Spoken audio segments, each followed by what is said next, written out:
Pratap classes दोस्तों, Pratap classes के YouTube channel पर आपका स्वागत है। तो आज है 23 मार्च 2022 और 23 मार्च 2022 के जितने भी इंडिया और वर्ल्ड के जो करंट अफेयर्स के क्वेश्चन बनते हैं तो आज उनका डिस्कशन करेंगे। पूरा वीडियो ध्यान से देखना और लास्ट में मैं आपसे क्वेश्चन पूछूंगा जिसका जवाब आपको कमेंट बॉक्स में देना होगा। तो सभी विद्यार्थियों को गुड मॉर्निंग, राधे कृष्णा। और आज आपको पता है 23 मार्च को शहीद दिवस मनाया जाता है और 3 क्रांतिकारियों के नेतृत्व में भगत सिंह, सुखदेव और राजगुरु को 23 मार्च 1931 को इनको फांसी दी गई थी। इस वजह से 23 मार्च को शहीद दिवस मनाया जाता है। तो आज बहुत ही एक खास दिन 23 मार्च को शहीद दिवस, भगत सिंह, सुखदेव सिंह और राजगुरु इन तीनों की को फांसी दी गई। इसी के उपलक्ष्य में 23 मार्च को शहीद दिवस मनाया जाता है। और जो भी विद्यार्थी हमारे इस चैनल पर नहीं तो चैनल को सब्सक्राइब कर दें और इसके पास लगे बेल आइकन का घंटा दबा लें ताकि मैं जैसे ही वीडियो अपलोड करूं उसका नोटिफिकेशन आप तक पहुंच जाए। वीडियो लाइक शेयर कर देना। पीडीएफ आपको इसकी शाम तक टेलीग्राम पर उपलब्ध हो जाती है और टेलीग्राम पर आप प्रताप क्लासेस सर्च करके वहां से आप डाउनलोड कर सकते हो। और इस वीडियो के डिस्क्रिप्शन में टेलीग्राम का लिंक है, वहाँ जाकर भी इसकी पीडीएफ आप डाउनलोड कर सकते हो। तो पहला क्वेश्चन देखिए, हाल ही में 8वीं बार एशियाई बिलियर्ड्स का खिताब किसने जीता है? हाल ही में 8वीं बार एशियाई बिलियर्ड्स का खिताब किसने जीता है? ये जीता है पंकज अडवाणी ने। किसने जीता है? पंकज अडवाणी ने अब की बार 8वीं बार एशियाई बिलियर्ड्स का खिताब जीता है। और तस्वीर आप यहाँ पे अच्छी तरह से देख सकते हो। ये हैं 8वीं बार के खिताब विजेता, इन्होंने पंकज अडवाणी ने खिताब जीता है। तो तस्वीर आप यहाँ पे देख सकते हो। भारतीय ट्विस्टेड पंकज अडवाणी ने 19वीं एशियाई 100 यूपी बिल्डर्स चैंपियनशिप 2022 में ध्रुव सीतवाला को हराकर अपना 8वां खिताब जीता है। और ये दोहा कतर में आयोजित किया गया था। कहाँ पे इसका आयोजन किया गया? दोहा कतर में इसका आयोजन किया गया और ये ध्रुव सीतवाला को हराकर इसने 8वां ये खिताब जीता है। कुल मिलाकर यह अडवाणी का 24वां अंतर्राष्ट्रीय खिताब और 8वां एशियाई ताज है। तो कुल मिलाकर ये उसका 24वां अंतर्राष्ट्रीय खिताब था और 8वां इसने आज एशियाई ताज पहना है। किसने? पंकज अडवाणी ने। अगला देखो, हाल ही में F1 बहरीन ग्रांड प्रिक्स 2022 किसने जीता है? हाल ही में F1 बहरीन ग्रांड प्रिक्स 2022 किसने जीता है? ये जीता है चार्ल्स लेक्लर ने। ऑप्शन नंबर 1 सही है। चार्ल्स लेक्लर ने अभी ग्रांड प्रिक्स जीता है। ये था 1 नंबर पे और कार्लोस सेंज था, ये था 2 नंबर पे और लुइस हैमिल्टन था 3 नंबर पे। ये 1, 2, 3 ऐसे थे और सबसे टॉप था चार्ल्स लेक्लर और इसने ये खिताब जीता है। तो तीनों की मैं तस्वीर आप यहाँ पे देख सकते हो। ये है 1 नंबर, ये है 2 नंबर और ये है 3 नंबर। तो इन्होंने तीनों ने ये खिताब जीता है। किसमें? फॉर्मूला 1 ग्रांड प्रिक्स में 2022 में इन्होंने ये खिताब जीता है। मुख्य तथ्य देखो, चार्ल्स लेक्लर यानी कि फेरारी मोनाको ने बहरीन के पश्चिम में एक motor racing circuit Bahrain international circuit में फॉर्मूला 1 बहरीन ग्रांड प्रिक्स 2022 का खिताब जीता है। और Carlos Sainz junior Ferrari Spain ये दूसरे स्थान पे रहे हैं और तीसरे स्थान पे है लुइस हैमिल्टन और ये इन तीनों ने अभी ये खिताब जीता है। 3 नंबर देखो, हाल ही में 35वां सूरजकुंड अंतर्राष्ट्रीय शिल्प मेला किस राज्य में शुरू हुआ है? तो 35वां सूरजकुंड अंतर्राष्ट्रीय शिल्प मेला शुरू हुआ है हरियाणा में। कहाँ पे शुरू हुआ है? हरियाणा राज्य में। देखो, हरियाणा के राज्यपाल कौन है? बंडारू दत्तात्रेय। और हरियाणा के मुख्यमंत्री कौन है? मनोहर लाल खट्टर ने हरियाणा के फरीदाबाद जिले के सूरजकुंड में विश्व प्रसिद्ध सूरजकुंड अंतर्राष्ट्रीय शिल्प मेले के 35वें संस्करण का औपचारिक उद्घाटन किया है।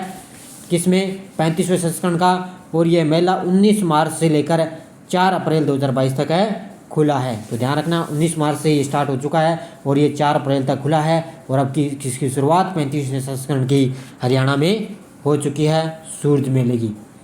अगला देखो, हाल ही में किस देश की सरकार द्वारा सुरेश रैना को स्पोर्ट्स आइकन पुरस्कार से सम्मानित किया गया है? सुरेश रैना को स्पोर्ट्स आइकन पुरस्कार से सम्मानित किया गया है। किस देश की सरकार द्वारा? तो ध्यान रखना, मालदीव की सरकार के द्वारा। किसके द्वारा? मालदीव की अभी सरकार द्वारा हमारे जो पूर्व क्रिकेटर हैं सुरेश रैना, इनको क्या अभी स्पोर्ट्स आइकन पुरस्कार से सम्मानित किया गया है। तो तस्वीर यहाँ पे देख सकते हो। ये देखो, ये मालदीव सरकार है और ये है हमारे पूर्व क्रिकेटर सुरेश रैना, अभी इनको ये स्पोर्ट्स आइकन पुरस्कार दिया गया है। मुख्य तथ्य देखो, भारत के पूर्व क्रिकेटर सुरेश रैना को मालदीव स्पोर्ट्स अवार्ड 2022 में प्रतिष्ठित स्पोर्ट्स आइकन पुरस्कार से सम्मानित किया गया है। तो तस्वीर देख सकते हो आप, रैना को 16वां अंतर्राष्ट्रीय खिलाड़ियों के साथ नामांकित किया गया था। तो रैना को 16 अंतर्राष्ट्रीय खिलाड़ियों के साथ इनको नामांकित किया गया था। अगला देखो, हाल में यूएन वर्ल्ड हैप्पीनेस रिपोर्ट 2022 में भारत कौन से स्थान पे है? तो हाल ही में UN world happiness report 2022 Bharat का स्थान है 136वां। ऑप्शन नंबर बी 136वां स्थान है। देखो मुख्य तथ्य, भारत ने वर्ष 2022 के लिए संयुक्त राष्ट्र की वर्ल्ड हैप्पीनेस रिपोर्ट में 136वां स्थान हासिल करने के लिए अपनी रैंक में 3 स्थानों का सुधार किया है। अपनी रैंक में 3 स्थानों का इसने सुधार कर लिया है, जिसमें 146 देशों का स्थान है। 2021 में भारत की रैंक 139वीं थी, ध्यान रखना 139वीं थी 2021 में, और अब की बार 136 में, यानी कि 3 स्थानों का सुधार किया है। फिनलैंड ने लगातार 5वें वर्ष 2022 में वर्ल्ड हैप्पीनेस रिपोर्ट में शीर्ष स्थान हासिल किया है, और टॉप पे कौन है? फिनलैंड, ध्यान रखना टॉप पे फिनलैंड, और भारत का स्थान है इसमें वर्ल्ड हैप्पीनेस में 136वां स्थान। अगला क्वेश्चन देखो, हाल ही में स्पोर्ट्स स्टार एसएस 2022 में स्पोर्ट्समैन ऑफ द ईयर का पुरस्कार किसने जीता है? तो ध्यान रखना, स्पोर्ट्स स्टार स्पेस 2022 में स्पोर्ट्समैन ऑफ द ईयर का खिताब जीता है किसने पुरस्कार? नीरज चोपड़ा में। तो ध्यान रखना, टोक्यो ओलंपिक पदक विजेता थे ये नीरज चोपड़ा, और इनको अभी 26 जनवरी 2022 की गणतंत्र दिवस की पूर्व संध्या पर जो पुरस्कार, ये सम्मान समारोह जो घोषित हुए थे, इनको भी पद्मश्री से सम्मानित किया गया है, और स्पोर्ट्समैन ऑफ द ईयर का पुरस्कार इनको नीरज चोपड़ा को मिल चुका है, इनको सम्मानित किया गया है। तो तस्वीर यहाँ पे ये देख सकते हो नीरज चोपड़ा की, इनको ये सम्मान दिया गया है, टोक्यो पदक विजेता। देखो, टोक्यो ओलंपिक स्वर्ण पदक विजेता नीरज चोपड़ा ने 2022 स्पोर्ट्स स्टार एसएस अवार्ड में प्रतिष्ठित sports star of the year पुरस्कार जीता है। तो इतनी बातें याद रखना। और टोक्यो ओलंपिक में रजत पदक जीतने वाली भारतीय मीराबाई चानू को sports star of the year female का पुरस्कार जीता है। और ये क्वेश्चन है ना, जो अभी राजस्थान हाईकोर्ट का एग्जाम हुआ था ना, कौन सा? राजस्थान हाईकोर्ट का एग्जाम हुआ था ना, उसमें ये क्वेश्चन पूछा गया है कि टोक्यो ओलंपिक में रजत पदक जीतने वाली भारोत्तोलन यानी कि जो मीराबाई चानू है, उसका खेल किससे संबंधित है, ऐसे पूछा गया था। तो ध्यान रखना, भारोत्तोलन से ये संबंधित है, जिसमें इसने रजत पदक जीता था। तो ये मुख्य तथ्य मैं लेके आता हूँ, इनको भी आप इसी तरह से ध्यान में रखा करो। अगला देखो, हाल में बीएनपी परिबास ओपन टूर्नामेंट 2022 का आयोजन कहाँ किया गया था? तो बीएनपी परिबास ओपन टूर्नामेंट 2022 का आयोजन कहाँ किया गया? यूएसए में। कहाँ पे किया गया? यूएसए में इसका आयोजन किया गया। और अभी देखो तस्वीर आप यहाँ पे देख सकते हो, ये देखो बीएनपी पीबीएस ओपन, तो अभी इसका जो है आयोजन कैलिफोर्निया संयुक्त राज्य अमेरिका में किया गया था। तो इसका आयोजन मार्च में पहले हो चुका है, तो इसकी तस्वीर आप यहाँ पे देख सकते हो। देखो 2022 BNP Paribas open tennis tournament, जिसे 2022 इंडियन वेल्स मास्टर के रूप में भी जाना जाता है, का आयोजन 7 से 20 मार्च तक 2022 तक इंडियन वेल्स कैलिफोर्निया यूएसए में किया गया था। तो महिला एकल में इसमें खिताब किसने जीता? इग्गा स्विस्टेक। किसने जीता? इग्गा स्विस्टेक। और पुरुष एकल में जीता है टेलर फ्रिटज ने। किसने जीता है? टेलर फ्रिटज ने। और इसका आयोजन कब किया गया? कैलिफोर्निया यूएसए में 7 से लेकर 20 मार्च तक इसका आयोजन किया गया है। अगला देखो, हाल में संयुक्त राष्ट्र के सलाहकार बोर्ड के सदस्य के रूप में किसे शामिल किया गया है या किसे नियुक्त किया जा चुका है? तो संयुक्त राष्ट्र के द्वारा अभी सलाहकार बोर्ड के रूप में नियुक्त किया जा चुका है जयती घोष को। ऑप्शन नंबर 1 जयती घोष को शामिल किया गया है या नियुक्त किया गया है। देखो पूरी बातें, संयुक्त राष्ट्र के महासचिव है एंटोनियो गुटेरेस ने भारतीय विकास अर्थशास्त्री है ये जयती घोष को प्रभावी बहुपक्षवाद पर संयुक्त राष्ट्र के नव स्थापित सलाहकार बोर्ड के रूप में इनको नियुक्त करने की घोषणा की है। और सलाहकार बोर्ड की सह अध्यक्षता में लाइबेरिया के पूर्व राष्ट्रपति और नोबेल पुरस्कार विजेता एलेन जॉनसन सरलीफ और पूर्व स्वीडिश प्रधानमंत्री स्टीफन लोफेन ये करेंगे। तो इसकी अध्यक्षता ये करेंगे। और अभी इसको नियुक्त किया गया है किसको? जयती घोष को। और संयुक्त राष्ट्र के महासचिव कौन है? Antonio Guterres.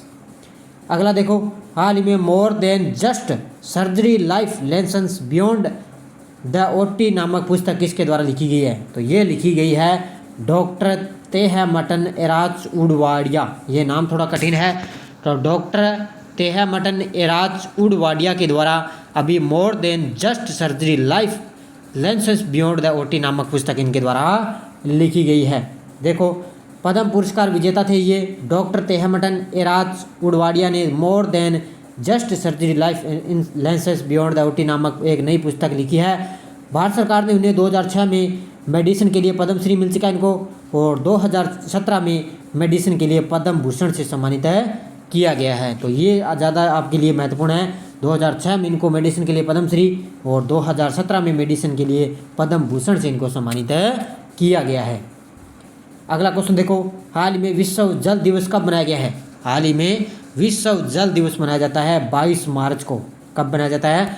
22 मार्च को विश्व जल दिवस मनाया जाता है। तो विश्व जल दिवस हर साल 22 मार्च को विश्व स्तर पर मनाया जाता है और इस दिन का उद्देश्य क्या है? पानी के महत्व को उजागर करना। क्या है? पानी के महत्व को उजागर करना। विश्व जल दिवस 2022 की थीम क्या है? भूजल अदृश्य को दृश्यमान बनाना। इसकी थीम क्या है? भूजल अदृश्य को दृश्यमान बनाना। तो हर साल 22 मार्च को जो है जल दिवस मनाया जाता है और जितने भी ये मार्च में दिवस हो चुके हैं, तो मार्च का महीना जैसे ही कंप्लीट होगा तो उसका आपको मंथली मैंने मार्च का वीडियो मिल जाएगा, और दिवस है जितने भी मार्च में हो चुके हैं उनका अलग से मैं आपको वीडियो भी उपलब्ध करवा दूंगा। अगला देखो, हाल में विश्व कविता दिवस कब मनाया गया है? हाल ही में विश्व कविता दिवस मनाया गया है 21 मार्च को। कब मनाया गया है? 21 मार्च को विश्व कविता दिवस मनाया गया है। देखो, मानव मन की रचनात्मक भावना को पकड़ने के लिए, कविता की अद्वितीय क्षमता को पहचानने के लिए हर साल 21 मार्च को विश्व कविता दिवस मनाया जाता है। अब विश्व कविता दिवस का मुख्यालय कहाँ पर है? पेरिस, फ्रांस में। और इसके महानिदेशक कौन है? Audrey Azoulay. कौन है? Audrey Azoulay. और इसकी कविता दिवस की स्थापना कब हुई? 16 नवंबर 1945 को। कब हुई? 16 नवंबर 1945 को। और हर साल ये 21 मार्च को विश्व कविता दिवस मनाया जाता है। अब पिछले वीडियो का क्वेश्चन देखो, हाल में फ्लिपकार्ट हेल्थ प्लस के सीईओ कौन बने हैं? तो ये बने हैं प्रशांत जावेरी। कौन बने हैं? फ्लिपकार्ट हेल्थ प्लस के सीईओ बने हैं प्रशांत जावेरी। और बड़े ही शानदार जवाब दिए थे, बड़े ही शानदार जवाब देते हैं। तो सभी विद्यार्थियों को हार्दिक शुभकामनाएं। इसी तरह मुझे कमेंट बॉक्स में आप जवाब देते रहिए और लगातार चैनल के साथ आप बने रहिए, आपकी तैयारी मजबूत हो जाएगी। और कल शाम मैंने 7 बजे आपको उपलब्ध करवा दिया है राजस्थान जीके के टॉप 25 क्वेश्चन। इसके साथ साथ जो भी चारों ऑप्शन थे उसमें मैंने उनका भी आपको डिटेल से पूरे साथ आधे घंटे की क्लास है वो देख लेना अच्छी तरह से। राजस्थान जीके का क्वेश्चन आपका वहाँ से बाहर नहीं जाएगा और साथ साथ राजस्थान जीके आपका कवर होता कंप्लीट हो जाएगा। तो आपकी तैयारी की भी पता चल जाएगा कितनी की तैयारी है। इसके साथ साथ मैं आपको रोज़ शाम 7 बजे आपको डेली उपलब्ध कराऊंगा, तो उस क्लास को मत छोड़ना। राजस्थान डेली आपके लिए जो है राजस्थान पुलिस है, चाहे वीडियो बन से रीट है, सेकंड ग्रेड है, कोई भी एग्जाम है वो आपके लिए बहुत ही महत्वपूर्ण है। देखो, हाल ही में नाटो सैन्य अभ्यास कोल्ड रिस्पॉन्स 2022 किस देश में शुरू हुआ है? तो नाटो सैन्य अभ्यास कोल्ड रिस्पॉन्स 2022 शुरू हुआ है, ये बताना है आपको कमेंट बॉक्स में। ब्राज़ील, जर्मनी, नॉर्वे और स्वीडन। हाँ, कल एक विद्यार्थी ने मुझे कमेंट दिया था कि 7 बजे जो लाइव क्लास मेरी चल रही थी उसमें विद्यार्थी जो राकू बिश्नोई है वो कह रहे थे कि सर ये क्या क्वेश्चन लेके आते हो। तो ध्यान रखना, ये क्वेश्चन एग्जाम की दृष्टि से बहुत ही महत्वपूर्ण है। ये कोई फर्जी क्वेश्चन नहीं है, बहुत ही बढ़िया है एग्जाम क्वेश्चन है। जो मैं आपको पूरी डिटेल के बाद चारों ऑप्शन बताता हूँ उसको आप अच्छी तरह से पढ़ा करो, क्योंकि पूरी मेहनत करके मैं आपके लिए क्वेश्चन ये लेके आता हूँ पूरी डिटेल के साथ, पूरे तथ्य देख देख के उसमें आपको मैं पूरे देख देख के कुछ ना कुछ आपका गलत ना हो जाए, इसलिए मैं आपको सब कुछ बताता हूँ। तो उन क्वेश्चनों को आप अच्छी तरह से पढ़ लेना। अब देखो, यस्टरडे डोज क्या है? धार्मिक स्वतंत्रता का अधिकार किस अनुच्छेद के द्वारा दिया गया है? तो अनुच्छेद 25। हाँ, एक कल क्वेश्चन था कि जो मौलिक अधिकार है ना वो भाग 2 में मैंने कल बता दिया था, तो गलती हो जाती है, तो इसलिए मुझे खेद है। तो मौलिक अधिकार है जो भाग है संविधान के भाग 3 में है वर्णित है। वैसे भी मैंने वहाँ पे जो है कमेंट बॉक्स में उस वीडियो के में वहाँ पर मैंने पिन कर दिया था कि जो है भाग 3 में उल्लेखित है। तो सारे विद्यार्थी, मुझे लगातार आपका सपोर्ट चाहिए, इसलिए मैं आपके लिए लगभग लेके आता हूँ। तो आप वो मुझे उसके लिए खेद है क्योंकि गलती हो जाती है, इसलिए हम बहुत थोड़ा बिजी रहते हैं इस वजह से। तो ध्यान रखना, उसमें है मौलिक, वो है भाग 3 में। तो धार्मिक स्वतंत्रता का अधिकार है किसमें? अनुच्छेद 25 में। संपत्ति के अधिकार को मूल अधिकार की श्रेणी से हटाकर किस अनुच्छेद के अंतर्गत रखा गया? तो ध्यान रखना, अनुच्छेद 300 क में। किस में रखा गया? अनुच्छेद 300 क में। और संपत्ति के मौलिक अधिकार को कब समाप्त किया गया? तो ध्यान रखना 1978 के संविधान के 44वें संशोधन द्वारा, कहाँ पे 1978 में संविधान के 44वें संशोधन द्वारा मौलिक अधिकारों के अंतर्गत कौन सा अनुच्छेद बच्चों के शोषण से संबंधित है? तो ये है अनुच्छेद 24। किससे संबंधित है? अनुच्छेद बच्चों के शोषण से संबंधित है, अनुच्छेद 24। और भारत के किस राज्य में समान नागरिकता संहिता लागू है? तो ध्यान रखना गोवा में। किस राज्य में है? गोवा राज्य में समान नागरिकता संहिता लागू है। तो बड़े ही सारे सभी विद्यार्थियों ने बड़े शानदार जवाब दिए थे। सभी विद्यार्थियों को हार्दिक शुभकामनाएं। अब देखो हमारी नेक्स्ट डोज क्या है। भारतीय संसद में कौन कौन शामिल है? आपको बताना है कि भारतीय जो संसद है हमारी, उसमें कौन कौन शामिल है, और संसद के संयुक्त बैठक को कौन संबोधित करता है, और एक वर्ष में कम से कम कितनी बार संसद की बैठक होना आवश्यक है, और संसद को भंग करने के लिए कौन सक्षम है, मतलब संसद को भंग करने के लिए किसके पास ये अधिकार है, और भारत की जो पार्लियामेंट है, हमारे संसद बोला जाता है, उसका उद्घाटन कब हुआ था। इन पांचों के जवाब आपको कमेंट बॉक्स में देना है। और जाते जाते वीडियो को लाइक शेयर कर देना। पीडीएफ आपको इसकी शाम तक 9 बजे पीडीएफ टेलीग्राम पर है उपलब्ध हो जाती है। और कल शाम मैंने 7 बजे उपलब्ध करवा दिया राजस्थान जीके की जो है सभी मिक्स, ज्योग्राफी, भूगोल, ये कला संस्कृति, हिस्ट्री, सब पॉलिटिकल साइंस, इसमें सब मैंने मिक्स करवा दिया है। तो डेली शाम 7 बजे और सुबह मेरी इंडिया करंट की सुबह 7 बजे लाइव क्लास के साथ आप बने रहिए। तो धन्यवाद दोस्तों। जय हिंद, जय भारत, राधे कृष्ण।